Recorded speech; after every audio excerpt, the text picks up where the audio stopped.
Mom, if we're still here next month, will the crackers still be free? I don't know, baby. She handed him crackers through a pharmacy window at 6:22 in the morning, and he took them without looking up from his book. He was 9 years old. He had been doing this for 68 days. Not because his mother told him to come here, because he had learned, the way children learn things no one teaches them directly, that this step existed, that this window opened at this hour, and that the crackers would be there if he was there first. He had learned the pharmacy step the way he had learned everything in the last 19 months. By having no other option, and therefore becoming precise about the options he had. His name was Darius. He was reading his third time through the same library book, because he said the second time was different when you knew what was coming, and the third time was different again. He was not wrong. What he did not know, sitting on that step in February with canvas shoes made for August, was that the man who would change the direction of his life was about to park a gray sedan 1 block behind him, and read a street sign he had not seen in 11 years, and feel something move through him that had no name in any professional language he had ever learned. He did not know any of that. He was reading. He was saving the good part for last.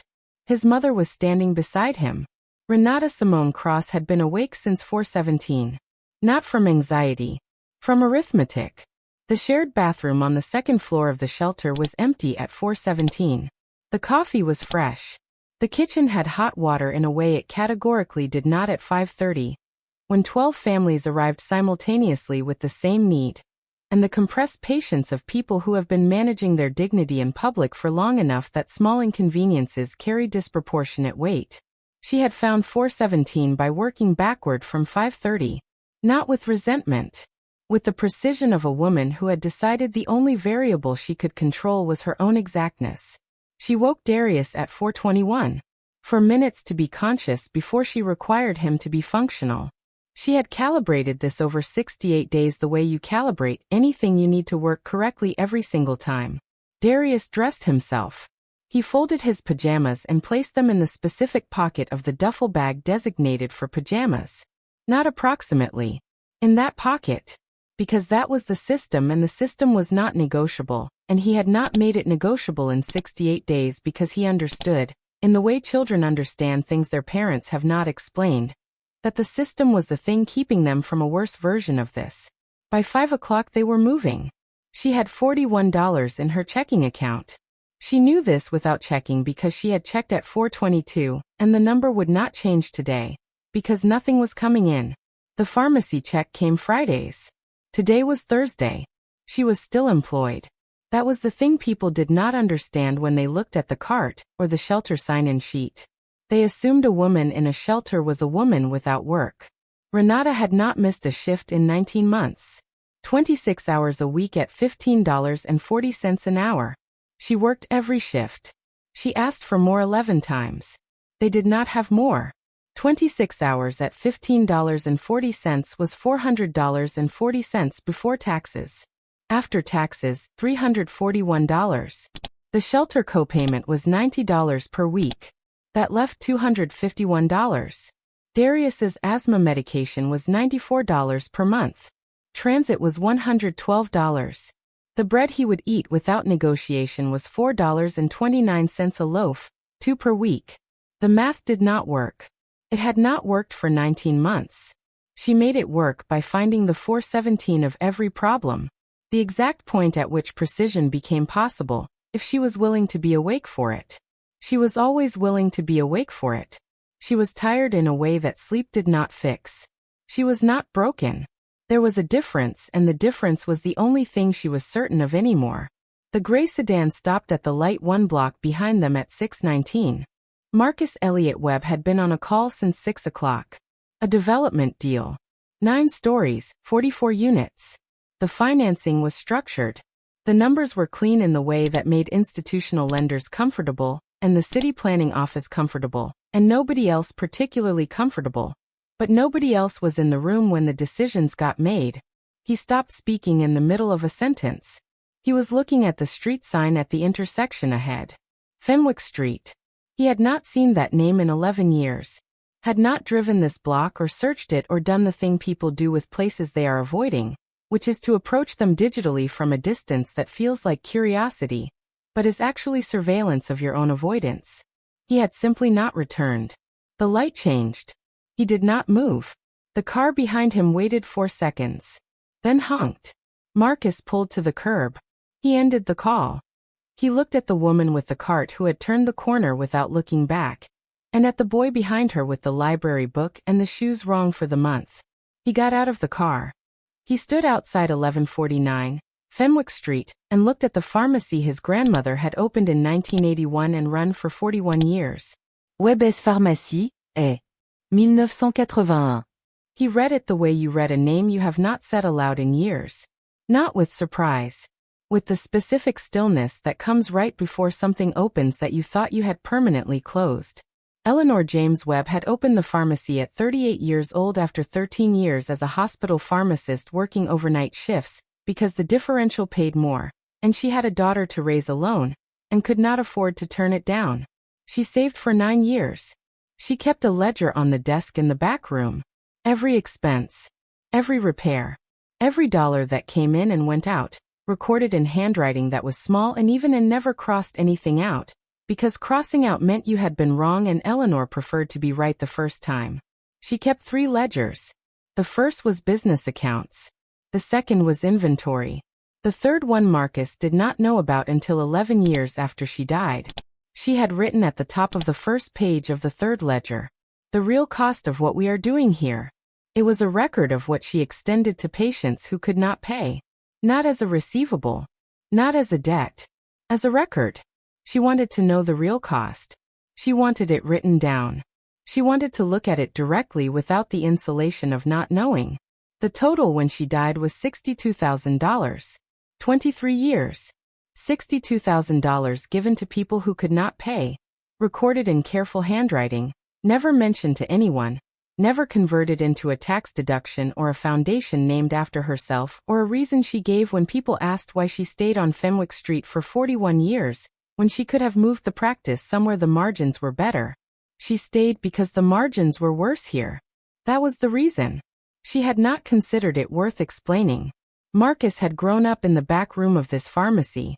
He did his homework at the desk beside the ledgers.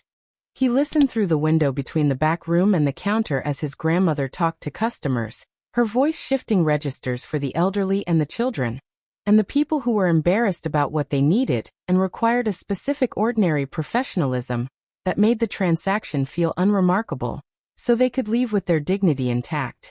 He had taken everything she gave him, the precision, the patience, the ability to hold multiple things at once, and moved it 11 years north and 6 figures up and 3 miles away, into offices with good sight lines and tinted glass, into conference rooms where the people affected by his decisions were represented by projections on a screen rather than voices, through a pharmacy window. He had told himself this was called success.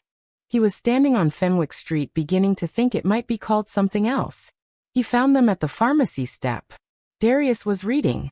Renata stood beside the cart with the stillness of a woman who has learned that motion costs energy and energy is a resource she allocates carefully. She moved between him and Darius before he reached the step. He noticed. He took a half step back. "I used to sit on that step," he said. "My grandmother owned this pharmacy." Renata looked at the sign above the door. Webes Pharmacie, est. 1981. She looked back at him and ran the calculation. She ran on every unfamiliar adult who entered Darius's field of view. First variable. He did not fill the silence she had not invited. Men who filled uninvited silences needed to manage her perception of them. He waited. Second variable. He was not looking at his phone. He was inside a memory and not performing it for her benefit. Third variable. He had taken a half step back without being told. "What do you do?" she said. Not warm. Not hostile. A request for data. Real estate development. "I decide what gets built and where and who can afford it when it is finished." He said it without the language. Without value creation and capital appreciation.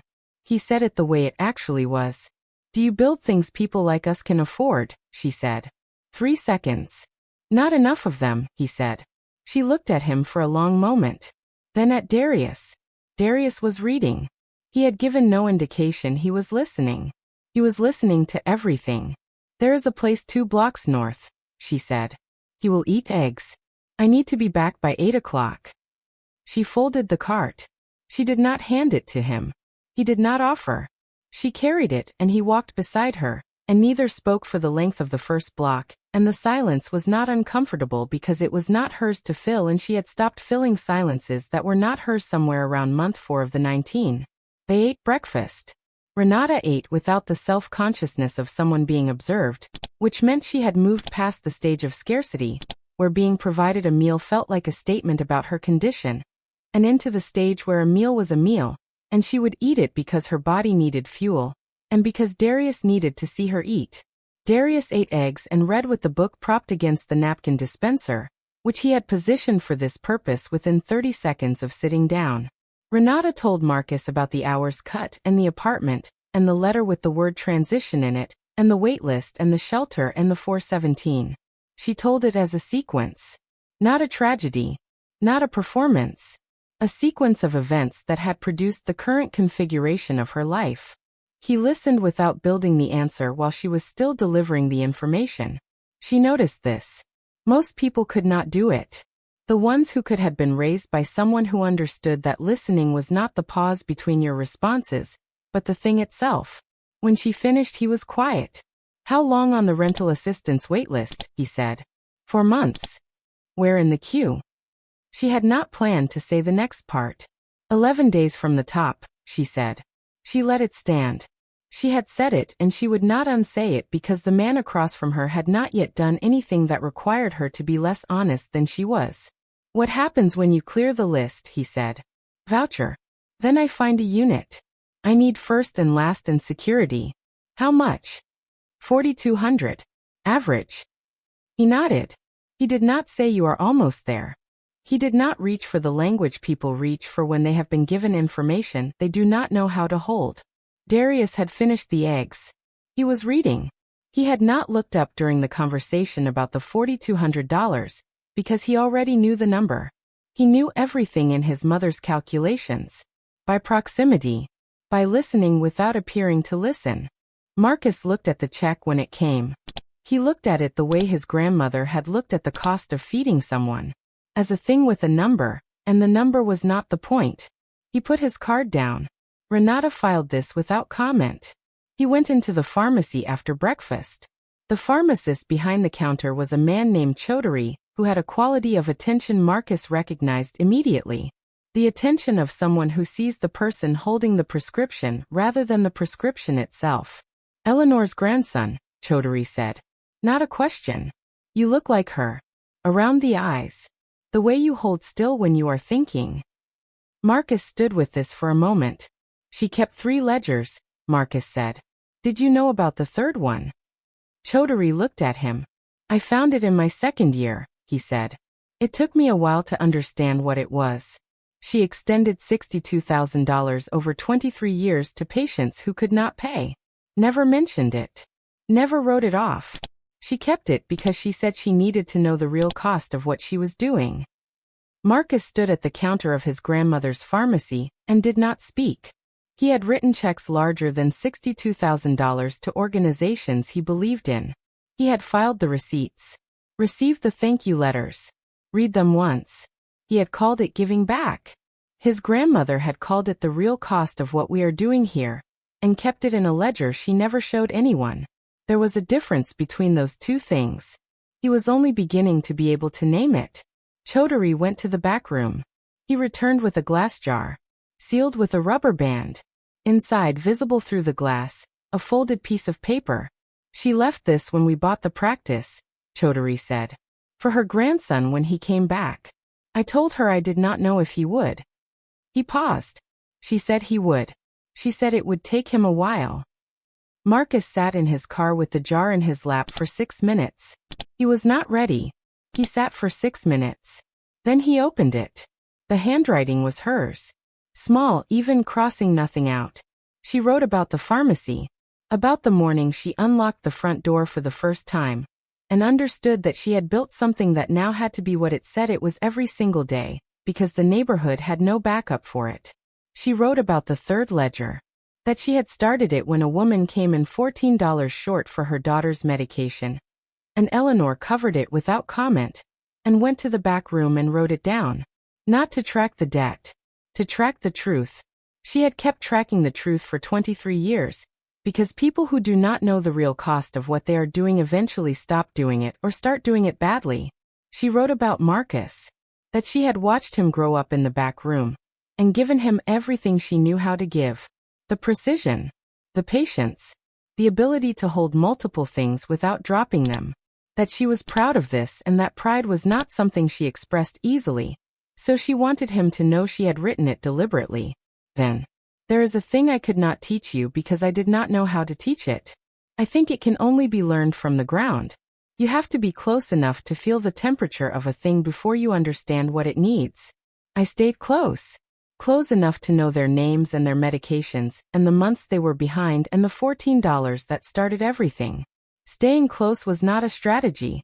It was the condition under which everything else became possible. You cannot help what you cannot see. You cannot see what you will not approach. I know you built something. I hope it matters. But I need to ask you one thing and I need you to take it seriously, because I will not be there to ask it again. Who do you stay close to? She had written the question and left the rest of the page blank. White space. Not empty. Waiting. He sat with the question the way you sit with something that has found the exact room inside you it was always looking for, and has sat down, and is not going to leave. Who do you stay close to? He thought about the call he had ended this morning. The 44 units. The capital structure that satisfied the lender and the planning commission and his partners. He thought about who was not on that call, who was never on any of the calls. A woman awake at 4:17 doing arithmetic with what remained after the system had taken its portion. A boy tracking library books in a notebook he would not leave behind because leaving things behind was a luxury he had not been offered. Canvas shoes in February. A backpack strap knotted back together in a way that held but did not look like it would hold for long. $62,000 in a ledger no one knew about. The real cost of what we are doing here. His grandmother close enough to see the $14 that started everything. Himself 3 miles north in a room with good sight lines. He folded the letter. Put it in the jar. Put the jar in his coat pocket. He called his project manager. I need to restructure the Fenwick project, he said. A pause. How much of a restructure? 30 of the 44 units at income-restricted rents. 14 at market. The financing needs to be rebuilt. A longer pause. Marcus. The lender committed to this structure 6 weeks ago. Chang is not going to set up the call, he said. The return drops to. I know what it drops to. Set up the call. The call with Chang happened at 2 o'clock. Pleasantries lasting 38 seconds. Then, I understand there is a request to revisit the unit structure. Not a request, Marcus said. A change. Silence. We have a committed term sheet. The economics were underwritten on the basis of. The structure is changing. 30 income restricted, 14 market. Revise proformas by end of day. Your return drops from 11.2 to 7.8. 7.8 is not what our investment committee approved. I know. This creates a material deviation from. I know what it deviates from, Marcus said. I am telling you what we are building. He could hear Chang breathing. He could hear the calculation happening on the other end. 17 deals. Marcus Webb's 11-year track record. Whether 7.8 was worth the friction of this conversation. I need to go back to my investment committee, Chang said. I understand. I need an answer by Friday. He ended the call. His project manager appeared in the doorway. What happened on Fenwick Street, she said. He thought about a boy reading a library book on a pharmacy step in canvas shoes in February. A woman who gave him her number not because she trusted him fully, but because she trusted him enough. I found out what the real cost was, he said. She looked at him for a moment, then nodded once, and went back to her desk. He went to the shelter at 4 o'clock. The director came out at 4:38. Her name was Estella Varga. 9 years running the shelter. The quality of someone given insufficient resources for long enough that she had developed a precise efficiency of expression. No wasted words. No performed warmth. No patience for conversations that began with wanting to help. She sat across from him without extending her hand. "You are not a volunteer," she said. "No." "Not a journalist." "No." "What are you?" "A developer. I build residential properties." "I know who you are," she said. "I have watched 3 projects with your name on them go up in the city. I know what the rents are." "I know what they are too," he said. She was quiet. "Then what are you doing in my waiting room at 438? "I want to know the operational gap. The thing almost solved and not solved because of one specific missing piece." She looked at him for a long time, running her own calculation. The assessment of someone who has seen developers arrive with intentions before and knows that intentions and operational commitment are different things. He waited. "Deposit assistance," she said finally. "Families who clear the wait list. They have the voucher, the approved unit. No first and last and security. Average gap is $4,200. Our fund covers 60%. The other 40 go back on a list. 11 families a month. What does it cost to cover all of them?" She told him. "I want to fund it," he said. "Operationally. No naming rights. No extra paperwork beyond what you already require." "Why no name on it?" she said. He thought about a woman who kept a third ledger for 23 years and never mentioned it to anyone. "Because the name on it is not the point," he said. "What is the point?" "Staying close enough to know the real cost." Varga held this. Then she stood. "Come on," she said. "I will show you the intake process. You should understand what you are funding before you fund it." He followed her. He was close enough now. In the United States, more than 172,000 families with children experience homelessness on any given night. For every 100 extremely low-income households, there are 37 affordable and available rental units. The gap between those numbers is not an abstraction. It is a woman at 4:17 in the morning doing the arithmetic of survival, with what remains after the system has taken its portion. It is a boy with canvas shoes in February, and a library book he has read 3 times because the third time is different from the second the way the second was different from the first. The gap did not appear suddenly. It was built incrementally across 40 years of housing policy that prioritized market rate development, reduced public housing investment, and allowed the distance between median income and median rent to become a distance measured not in dollars, but in the number of extraordinary things an ordinary person must do without error to cross it. Developers did not build this gap alone, but developers made choices inside the conditions that created it. The gap is operational. The gap is $4,200 between a voucher and a door. The gap is the distance between a room with good sightlines and a pharmacy step in February. 11 days later, Renata Cross's application reached the top of the wait list. She received the call at 11:14 on a Tuesday. She was at the pharmacy register. She asked her supervisor for 5 minutes. Her supervisor, who had watched Renata work with the focused precision of someone who cannot afford an error for 14 months, said, "Take whatever you need." She went to the break room. She sat down. She held the phone in her hands after the call ended, and did not do anything for 2 minutes and 40 seconds. Just sat. The way you sit when something has been in motion for so long that the moment it stops takes longer than you expect to register. The deposit was covered. She did not ask from which fund. She found a unit on Thursday. She signed the lease on Friday. They moved in on a Saturday morning. 2 bags, the cart, the library book. 3rd floor. The elevator worked. She had tested it twice before signing because an elevator that worked was not something she was willing to assume. The apartment was not beautiful. Linoleum floors. Windows facing the wall of the building next door. A kitchen smaller than the one they had lost. It was theirs. She stood in the center of the living room. Darius stood beside her and looked at the room. She watched him run the calculation. She had watched him run in every new space for 19 months. The assessment. The update. The long internal process of a child deciding whether to allow a place into the category of places that belong to him. He walked to the corner. He sat down on the floor with his back against the wall. He looked at the room. At the ceiling. at the window and the wall it faced. He put his book down on the floor beside him. Not under his arm. Not in the bag. On the floor. In the space that was his floor now. Then he unzipped his jacket. He did not take it off. He unzipped it. Renata heard the sound of the zipper. She understood what it meant. She sat down beside him. Close enough to be adjacent.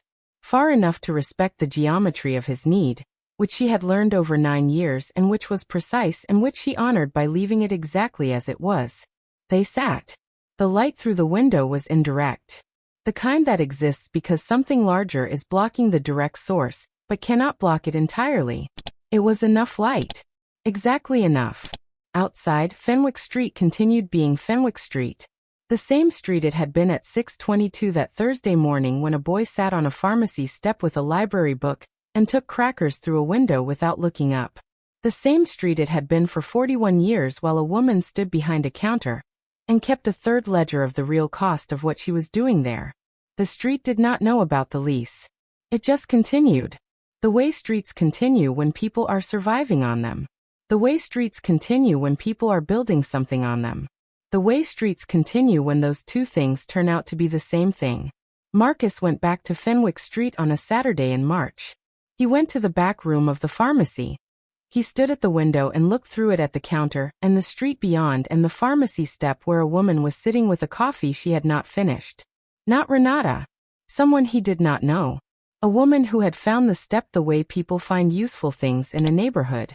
By needing something and being close enough to discover it. He reached into his coat pocket. The jar was there. He had been carrying it for 6 weeks. Through the lender call and the restructured proformas and the Saturdays he had started spending in the shelter's intake room.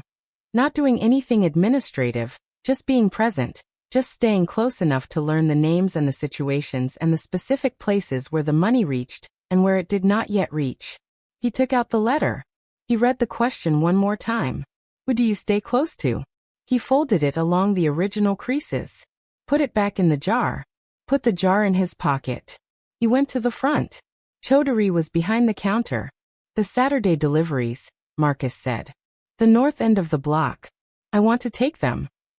Chaudhary looked at him. You have been asking about this for 3 Saturdays, he said. I know. What changed?